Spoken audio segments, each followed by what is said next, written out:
Nadie se prepara para descubrir que todo lo que ha creído sobre su origen es una mentira cuidadosamente tejida. Que las risas en las cenas, los abrazos de cumpleaños, incluso los silencios familiares compartidos, esconden algo mucho más oscuro de lo que podrías imaginar. Lo que voy a contarte no es fácil. No me deja dormir por las noches y ha puesto en peligro no solo mi seguridad, sino la de aquellos que alguna vez llamé familia. Pero ya no puedo callar. Lo descubrí. Y ahora entiendo por qué harían cualquier cosa para evitar que lo cuente. Antes de seguir, quiero invitarte a que dejes un comentario con tus primeras impresiones. ¿Qué harías si supieras que tu familia guarda un secreto que podría destruirla? Y por favor, suscríbete a Sobrevivientes del Silencio. Aquí, las historias no solo se cuentan, se confiesan. Si alguna vez sentiste que algo no encajaba, este es tu lugar. Todo comenzó con una llamada que no esperaba. Era un martes gris, y yo acababa de llegar del trabajo, con el uniforme aún arrugado y la mochila colgando de un solo hombro. La pantalla de mi celular se iluminó con un número desconocido. Dudé un segundo antes de contestar. Al otro lado, la voz de una mujer anciana, temblorosa, preguntó por mí como si no estuviera segura de que yo existiera. ¿Eres tú, Nicolás? ¿Nicolás Andrade? La afirmación salió de mí casi por reflejo, y entonces, con una voz aún más quebrada, ella soltó: «No deberías saber esto, pero ya no puedo morir con esto dentro. Tú no eres quien crees que eres». Cortó antes de que pudiera decir una palabra más. Quedé ahí, parado en medio del pasillo, con el teléfono aún en la oreja y una presión extraña en el pecho, como si el aire se hubiera vuelto más pesado de repente. Durante días no le conté a nadie sobre esa llamada. Pensé que quizás era una broma cruel o alguien confundido, pero algo en su voz, esa mezcla de arrepentimiento y urgencia, no podía quitármela de la cabeza. Fui a ver a mi madre. Ella me recibió como siempre, con una sonrisa cálida, un delantal manchado de harina y el aroma familiar de su sopa de calabaza llenando la casa. Me senté frente a ella, buscando cualquier grieta en esa imagen maternal tan perfectamente montada. Le hablé de la llamada. No mencioné el contenido exacto. Solo dije que alguien había llamado preguntando por mí, por mi apellido. Su reacción fue instantánea y evidente. Se quedó inmóvil. La cuchara de madera tembló en su mano. «Seguro fue una equivocación», dijo con una rapidez que no coincidía con su temblor. Pero sus ojos no mentían. Esa noche busqué en mi habitación. No sabía exactamente qué buscaba, pero sentía que debía hacerlo. Revisé cajones, cajas viejas, álbumes de fotos. Fue en uno de esos álbumes donde algo comenzó a romperse. En la última página, escondida detrás de una fotografía navideña, encontré una imagen en blanco y negro. Un bebé en brazos de una mujer que no era mi madre. Al reverso, escrito con una caligrafía firme: Nicolás, 1995, Rosario. Yo nací en 1996, en Buenos Aires. O eso me dijeron siempre. Con el corazón latiendo como un tambor, viajé a Rosario. No sabía a quién buscaba, ni qué esperaba encontrar. Solo tenía una dirección escrita con tinta desvanecida en un rincón de la misma fotografía. El edificio era viejo, con grietas en la fachada y ventanas empañadas. Toqué el timbre del 3B. Una mujer abrió la puerta. La reconocí. Era la voz de la llamada. Me miró como si estuviera viendo un fantasma. «Sabía que vendrías», dijo simplemente, y me dejó pasar. Su nombre era Amalia. Tenía más de 70 años y una tristeza tan profunda en la mirada que no hacía falta que hablara. Me ofreció té, pero yo no pude tomarlo. Solo le pedí que hablara, y lo hizo. Tu madre biológica se llamaba Teresa, era mi hija. Aquello me dejó sin aire. Ella tenía 17 años cuando quedó embarazada. Tus abuelos, gente muy conservadora, no quisieron que se supiera. Planeaban dar al bebé en adopción, hasta que tu padre, el verdadero, desapareció sin dejar rastro. Teresa entró en una crisis, y entonces vino tu tía, la que tú conoces como madre, y se ofreció a arreglar todo. Hizo comillas con los dedos, con una amargura helada. Unas semanas después, tú estabas en sus brazos. Legalmente, eras su hijo. Pero tu madre biológica nunca volvió a ser la misma. Las piezas no encajaban. O quizás sí, y por eso dolían tanto. Amalia sacó una caja de madera de debajo del sofá. Dentro había cartas, fotografías y un acta de nacimiento con mi nombre y otros apellidos. La firma de Teresa. La fecha, 1935. Me quedé horas leyendo. Teresa había escrito cartas que nunca envió. En una hablaba de su miedo, de su amor por mí, de cómo escuchaba llorar a un bebé en sus sueños. En otra mencionaba algo que en ese momento no entendí. No puedo vivir sabiendo lo que le hicieron a Martín. Él sabía demasiado. ¿Quién era Martín? Cuando volví a casa ya no podía mirar a mi madre igual. Le pregunté directamente por Teresa. Su rostro cambió. Por primera vez en mi vida vi en ella algo parecido al odio. ¿Quién te llenó la cabeza de tonterías?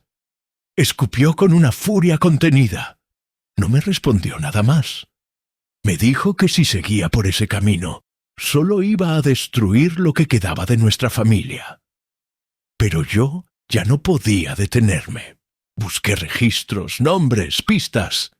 Descubrí que Martín era un joven de la misma ciudad, conocido por meterse en problemas con la policía, pero también por hablar de más.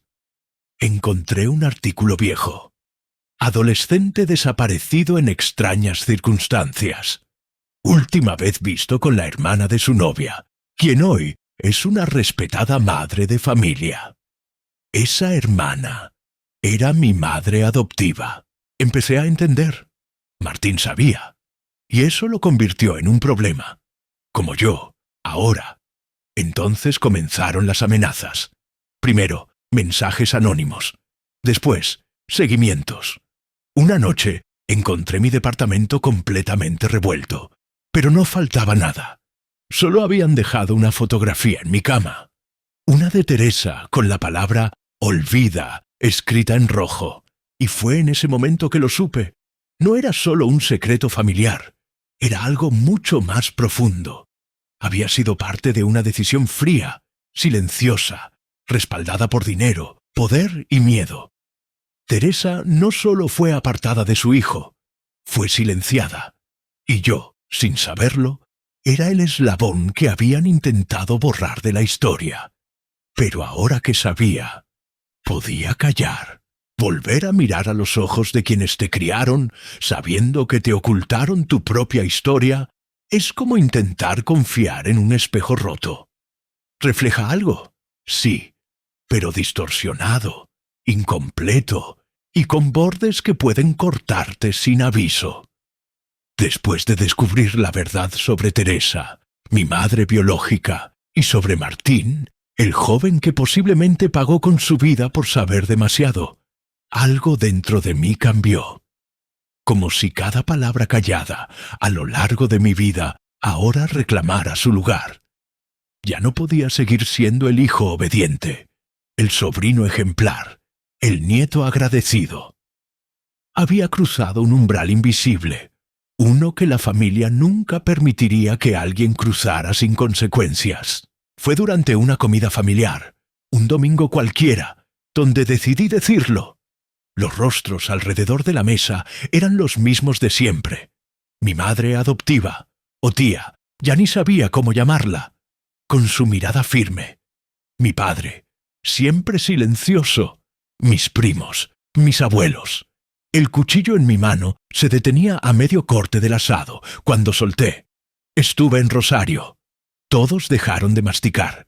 Conocí a Amalia. Silencio. Pero no un silencio vacío. Era denso, cargado, como si la sala hubiera perdido oxígeno de golpe. Mi madre fue la primera en levantarse. «Ya basta. No vamos a hablar de eso. Te estás dejando llenar la cabeza por una vieja enferma». Mi abuelo intentó calmarla, pero ella lo fulminó con la mirada. «Él no entiende. No sabe lo que costó construir esto».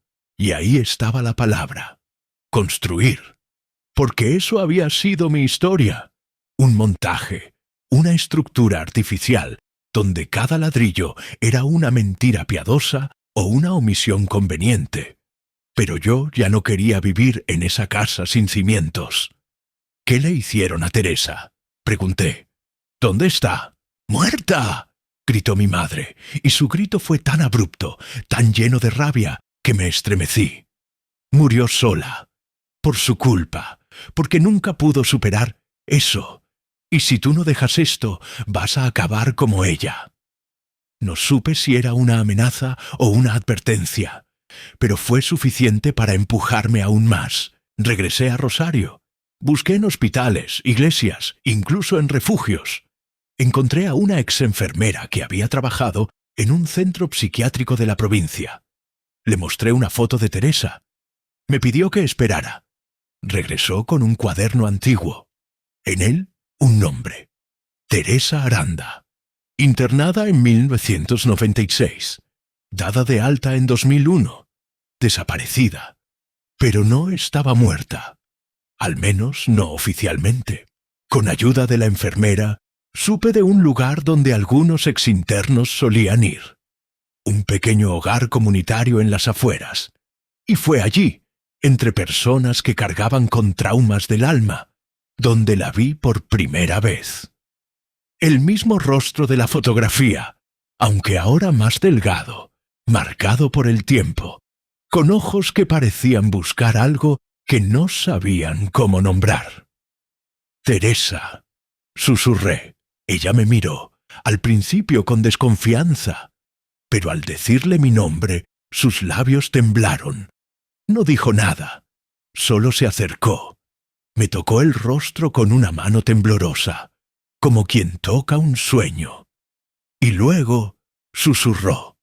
«Sabía que vendrías. Lo sentía cada día. Nos sentamos durante horas. Me contó lo que pudo. Su memoria no era perfecta, pero recordaba el hospital, los médicos, las pastillas. Recordaba cómo la obligaron a firmar papeles, cómo le dijeron que yo estaría mejor lejos de ella, cómo Martín trató de ayudarla, de denunciar lo que estaba pasando, y cómo un día simplemente no volvió. Lo hicieron desaparecer», murmuró. «Como iban a hacer conmigo. Pero a mí me encerraron en vez de matarme». Me abrazó y lloramos, no por lo que habíamos perdido, sino por el milagro de habernos encontrado. Pero no fue un final feliz, porque 2 días después de mi visita, alguien quemó el hogar comunitario. 3 personas murieron. Teresa no estaba entre ellas, porque esa misma noche la había llevado a un hotel, por precaución. Pero entendí el mensaje. Me estaban vigilando. Y ya no eran advertencias, eran represalias. Fui a la policía. Presenté las pruebas, los documentos, los artículos de Martín, el acta de nacimiento falsificada. Pero el oficial a cargo me miró como si fuera un loco más. «Eso fue hace 30 años, muchacho. Ya nadie quiere revolver ese pasado». Me sugirió que dejara las cosas como están. No lo hice. En cambio, fui a la prensa. Y fue ahí donde todo explotó. Un medio independiente publicó mi historia, con nombres, fechas, imágenes. Y aunque muchos dudaron, otros no. comenzaron a salir testimonios. Una antigua vecina que recordaba el embarazo de Teresa. Un ex sacerdote que alguna vez escuchó confesiones muy pesadas. Y lo más importante, un ex detective retirado que aceptó ayudarme. Con su apoyo, reabrimos el caso de Martín. Encontramos restos humanos en un terreno que había pertenecido a mi abuelo. ADN confirmado.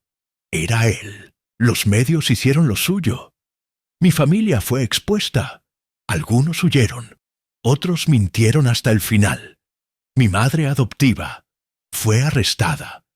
Pero la historia no se quedó allí. Porque al escarbar, encontramos más casos, más adopciones irregulares, más jóvenes institucionalizados por problemas mentales que simplemente habían molestado a las familias equivocadas. Teresa vive conmigo ahora. A veces sus recuerdos la confunden, pero sabe quién soy. Cada mañana me dice, «Eres mi hijo, eres real, no me lo pueden quitar otra vez». Yo también lo sé, pero aún duermo con un ojo abierto, porque la verdad libera, sí, pero también hiere. Y a veces la gente prefiere destruirla antes que dejarla salir a la luz. Teresa dormía con la boca entreabierta y una expresión de paz que parecía imposible después de todo lo vivido. Cada noche que pasaba a su lado, en ese pequeño departamento alquilado con lo poco que podía pagar, me repetía lo mismo. Estamos vivos. Eso es más de lo que querían para nosotros. Y tenía razón. Habíamos sobrevivido. Pero el precio de la verdad seguía persiguiéndonos. No terminó con la publicación del reportaje, ni con los arrestos, ni con los restos de Martín finalmente enterrados con dignidad. No. A veces la verdad no es el final de una historia. Es solo el comienzo de otra, más peligrosa. Las represalias no se hicieron esperar. Recibí una demanda por difamación firmada por mi propio abuelo, quien aún conservaba poder e influencias. Mis cuentas bancarias fueron congeladas por errores administrativos, y el abogado que había accedido a defenderme misteriosamente abandonó el caso sin dejar rastro.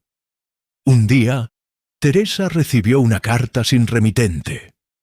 Dentro había una foto mía, caminando por la calle, con un círculo rojo marcado alrededor de mi cabeza. Y en el dorso, una palabra. Rendite. Me negué. Busqué otros periodistas, otros medios, pero muchos me cerraron las puertas. Es demasiado peligroso, me dijeron. Otros me advirtieron que había cosas que era mejor no sacar a la luz. Incluso uno de ellos, en voz baja, me dijo, «No sabes con quién te estás metiendo, Nicolás. Esto va más allá de tu familia. Hay políticos, médicos, jueces, pero ya no podía dar marcha atrás. Sabía lo suficiente para entender que no era el único. Que si Teresa fue silenciada, si Martín fue eliminado, probablemente había más. Otros hijos criados en familias que no eran las suyas, otras madres encerradas por Ikesh, pristéricas, otros secretos disfrazados de buenas intenciones. Así nació la idea de reunir testimonios. Publiqué un video casero, sin producción, apenas mi cara frente a una cámara, diciendo, «Si alguna vez sentiste que algo no encajaba en tu historia, si hay vacíos en tus recuerdos o secretos que nadie quiere explicarte, habla conmigo, no estás solo». Lo que sucedió después me dejó sin palabras. Recibí más de 400 respuestas. Algunas eran vagas, otras imposibles de comprobar. Pero entre ellas había historias que coincidían con el mismo patrón.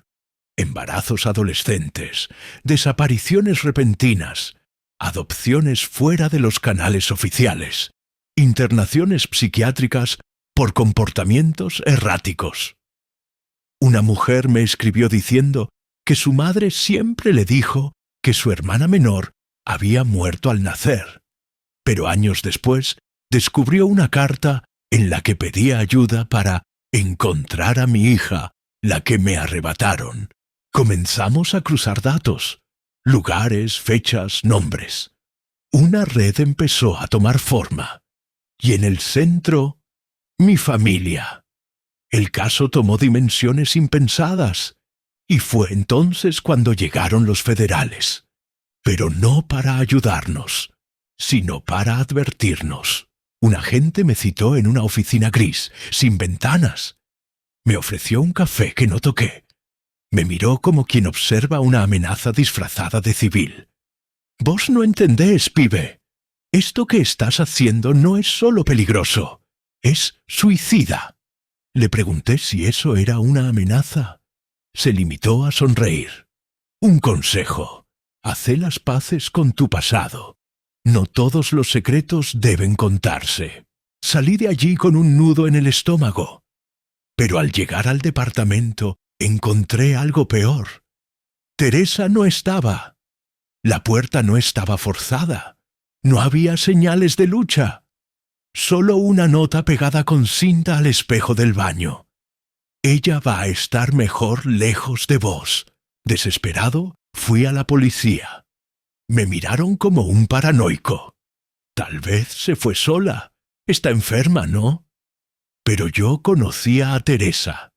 Ella no me habría dejado sin avisar. No otra vez.